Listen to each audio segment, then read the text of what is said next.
रामगढ़ की राजनीति में दो परिवारों का विशेष महत्व रहा है, जुबेर खान परिवार और आहूजा परिवार। उसके बावजूद भी रामगढ़ विकास के दृष्टिकोण से बड़ा पिछड़ा है। तो क्या विकास अब की बार आप करवा पाएंगे यदि विधायक बनते हैं तो? आहूजा जी, रामगढ़ विधानसभा साफिया खान वर्तमान विधायक है, उनका टिकट काटकर उनके पति को दे दिया गया, कितनी चुनौती के रूप में आप देखते हैं? सफिया जी, आदरणीय भाभी जी अगर आती इलेक्शन में तो मुझे ये लगता है कि और ज़्यादा रोचक चुनाव होता। अब जुबेर खान जी सफिया जी और जुबेर जी में से किसको अच्छा मानते हैं? अब आप ये कहो कि नीम अच्छा है कि करेला अच्छा है, तो ये तो कोई कंपैरिजन हो ही नहीं सकता ना। दोनों ही बहुत भयंकर कड़वे हैं, इसलिए उनको अच्छा कहने का।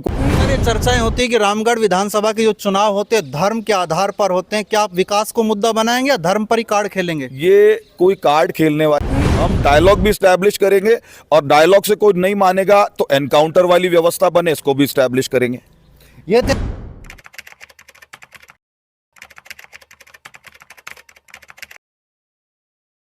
रामगढ़ विधानसभा क्षेत्र से भाजपा ने पुनः एक नए चेहरे को मौका दिया है।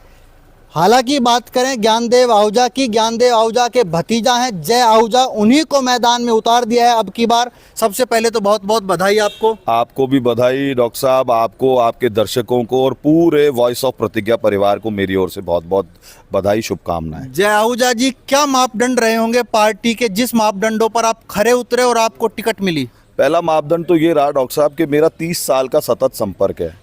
आहूजा साहब ने जब पहला चुनाव लड़ा, मैं 12th क्लास में था 1983 में, मैं तब से क्षेत्र में सक्रिय हूँ और सतत सक्रिय हूँ। गांव-गांव में मेरी मित्रता है, प्रेम है।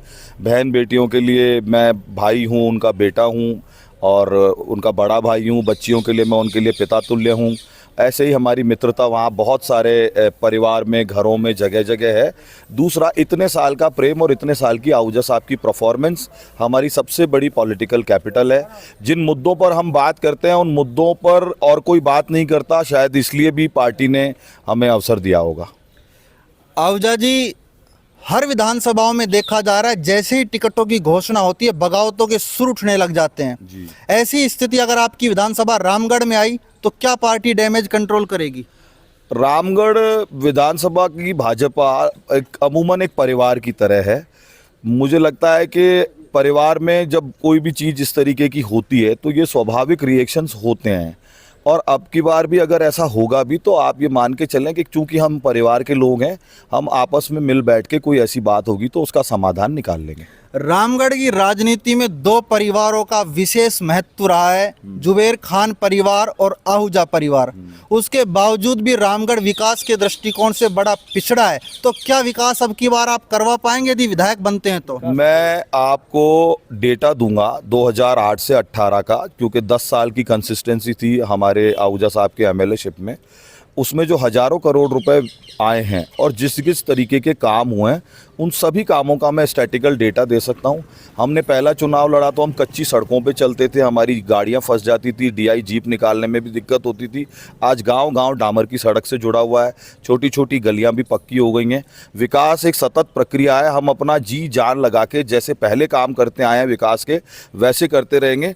इसके अलावा जो इंफ्रास्ट्रक्चरल डेवलपमेंट है उसके अलावा एक और चीज़ पर मेरा बहुत ज़्यादा जोर है। मैं पिछले 1 साल में रामगढ़ विधानसभा क्षेत्र के 1000 बच्चों की नौकरियां लगवा चुका हूं प्राइवेट कंपनियों में, रोजगार मेले के माध्यम से।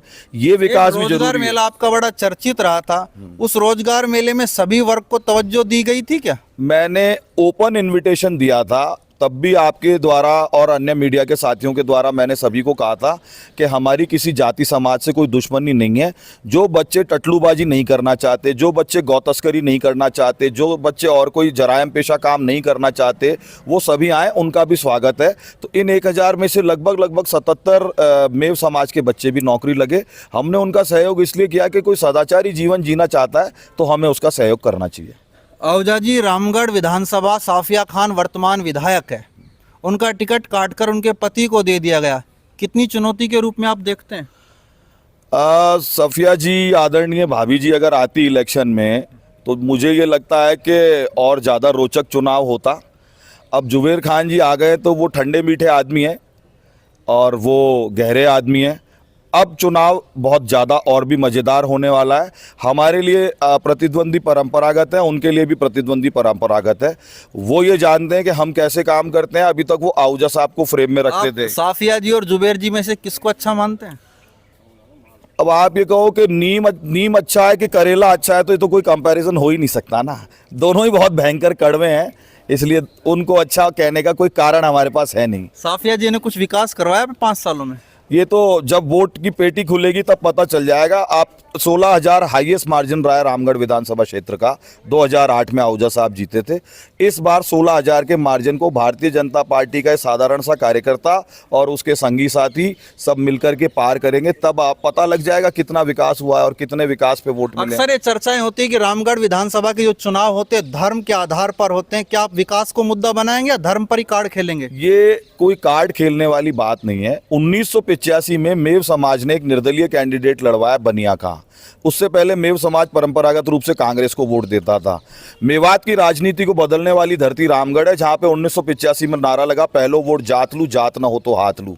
तो जिन्होंने धर्म को मुद्दा बनाया, ये प्रश्न आपको उनसे पूछना चाहिए, हमसे नहीं पूछना चाहिए। आप मेव समाज के पास जाएंगे वोट मांगने के लिए? मैं सबके पास जाऊंगा। 2,70,000 वोटर है, हर एक तक अप्रोच करने की कोशिश करूंगा और हर एक को कहूंगा हमें वोट दें, मेरिट पर वोट दें। आपके बच्चों की नौकरियों के लिए हमारी मदद करें, हमें वोट दें। आपके जीवन में अच्छे काम हो उसके लिए वोट दें। निर्धन बच्चियों का विवाह हो इसके लिए वोट दें और निर्धन बच्चों की पढ़ाई हो इसके लिए वोट दें। इसके लिए वोट मांगेंगे। आपकी विधानसभा क्षेत्र में गौ तस्करी, साइबर क्राइम बड़ा मुद्दा है, कैसे निपट पाएंगे आप? मैं खुल के मेव समाज से भी बात करता हूं कि आप अपराधियों का, गौ तस्करों का, टटलूबाजों का महिमा मंडन न करें, उनको हीरो न बनाएं। आप ऐसी चीजों को कंडम करें। जब समाज एक तरफ आके खड़ा हो जाएगा गौ तस्करी, गौ हत्या के विरुद्ध, तो मुझे नहीं लगता कि कभी गौ तस्करी और गौ हत्या होगी। हम डायलॉग भी स्टैब्लिश करेंगे और डायलॉग से कोई नहीं मानेगा तो एनकाउंटर वाली व्यवस्था बने, इसको भी स्टैब्लिश करेंगे। ये थे हमारे साथ रामगढ़ से भाजपा के प्रत्याशी जय आहूजा। आने वाले वक्त में जनता तय करेगी इनका भविष्य। संदीप यादव, वॉइस ऑफ प्रतिज्ञा, अलवर।